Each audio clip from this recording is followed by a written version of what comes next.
আসসালামু আলাইকুম সবাইকে। আচ্ছা, আমি এখানে একটা বিষয় নিয়ে আজকে একটু একটা ভয়েস পাঠাচ্ছি। সেটা হচ্ছে যে টিকটকে এবং কি ফেসবুকে আপনারা একজন কনটেন্ট ক্রিয়েটর আছেন, যার নাম হচ্ছেন আদিতা অর্ণা। আহ, ওনাকে চেনেন না এমন কেউ নেই। আদিতা অর্ণা যে ওনার বিভিন্ন ফানি পোস্ট এবং বেশ মজার মজার পোস্ট যেগুলো এগুলো উনি শেয়ার করে থাকেন টিকটক, ইউটিউব এগুলোতেও করে থাকে। যে আমার হাফ বয়ফ্রেন্ডের লিস্ট চলে এসে এরকম একটা বয়ফ্রেন্ড আমার ফ্রি দিয়েছে। এই দোস্ত কুরকুরে দেখেছিস তুই? এখানে ওনার এই কিছু কন্টেন্টও শেয়ার করা আছে ওনার আইডিতে। তো এইটার ভিতরে এই যে এত ভালোবাসা, এখানে এই পোস্ট যেটা, এই পোস্টটার ভিতরে আমি একটা কমেন্ট করি। তো কমেন্টের একজন রিপ্লাই দেয়। এখন যদি কমেন্ট সেকশনে ডাইরেক্ট ঢুকি তাহলে ওই রিপ্লাইটা কী করেছে সেটা আপনারা দেখতে পারবেন না, যার কারণে আমি একটু ব্যাকে যাচ্ছি। আপনার দেখেন, এই যে ওই একই পোস্টেরই এখানে দেখবেন অনেকে কমেন্ট করেছে। এই কমেন্টের ভিতরে অনেকে বিভিন্ন কমেন্ট করলেও এখানে যেহেতু ওনাকে অনেক দিন ধরে আমি ফলো করি, এখানে একটা জিনিস দেখলাম, এখানে একজন কমেন্ট করেছে, আপনি এখনও সিঙ্গেল। আদিতা অর্ণা যে ওনার আইডিতে ঢোকার পরে হয়তো বা দেখেছে সিঙ্গেল। তো এটা দেখে অনেকেই অনেক মজা করে অনেক কথাই বলতে পারে। তো এইখানে যখন এটা দেখলাম, দেখে আমার কাছে এটা বেশ মজা লাগলো, কারণ আমি ভালো করেই জানি যে আদিতা অর্ণা উনি একজনকে পছন্দ করেন, ওনার সাথে রিলেশনে আছে। তো আমিও কখনো ওইভাবে করে খেয়াল করিনি যে ওনার ইয়াতে উনি যে রিলেশন স্ট্যাটাস চেঞ্জ করেনি সেটা আমি নিজেও খেয়াল করিনি যে এটা উনি চেঞ্জ করেছে কি করে না।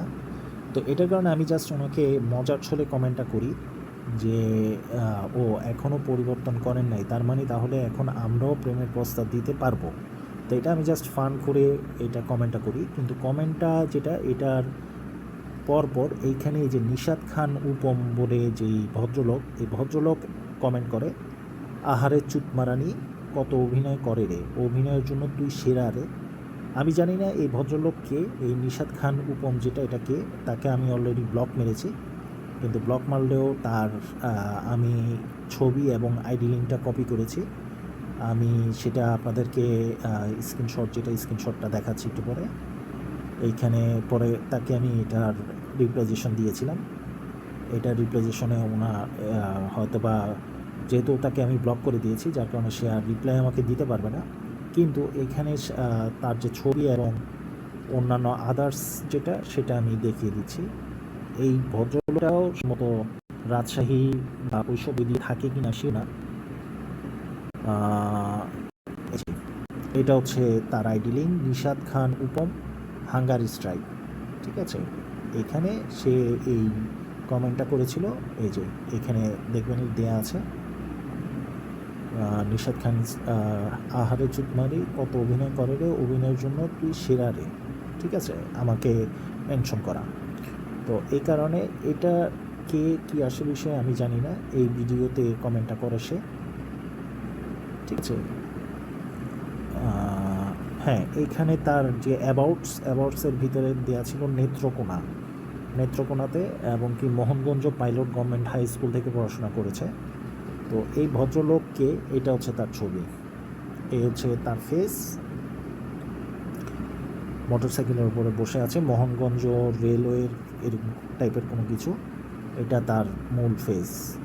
তো কে সে, আমার পরিচয় আমি একজন মিডিয়া কর্মী, চলচ্চিত্রের অভিনয় শিল্পী এবং কাস্টিং কোঅর্ডিনেটর। সে আমার প্রোফাইল ভালো করে চেক না করে সে ওপেন সামাজিক সাইটে সে আমাকে নিয়ে উল্টাপাল্টা যে মন্তব্যটা করেছে, আমি এই মন্তব্য এবং ভিডিও A to Z সব কিছু, আমি হয়তোবা এমন আছে যে তার যে এরিয়া, সেই এরিয়ার সেনা সদস্যের কাছে হয়তোবা তার নামে আমি কমপ্লেন জমা দিব। তো আশা করি আপনারা যদি কেউ চিনে থাকেন তাহলে কাইন্ডলি একটু জানাবেন তার অথেন্টিক অ্যাড্রেস কি এইটাই, অর্থাৎ এই মোহনগঞ্জ যেটা ময়মনসিংহ, এখানে লেখা আছে ময়মনসিংহ। তো ময়মনসিংহের যে সে কি আসলে ময়মনসিংহের নাকি কোথাকার, সে কে একটু কাইন্ডলি জানাবেন সবাই। ধন্যবাদ সবাইকে, আসসালামু আলাইকুম। এবং আদিত্য অর্ণা আপনাকে মেনশন করতে চাইনি, কিন্তু মেনশন না করেও আমি পারলাম না, এটার জন্য আমি এক্সট্রিমলি সরি।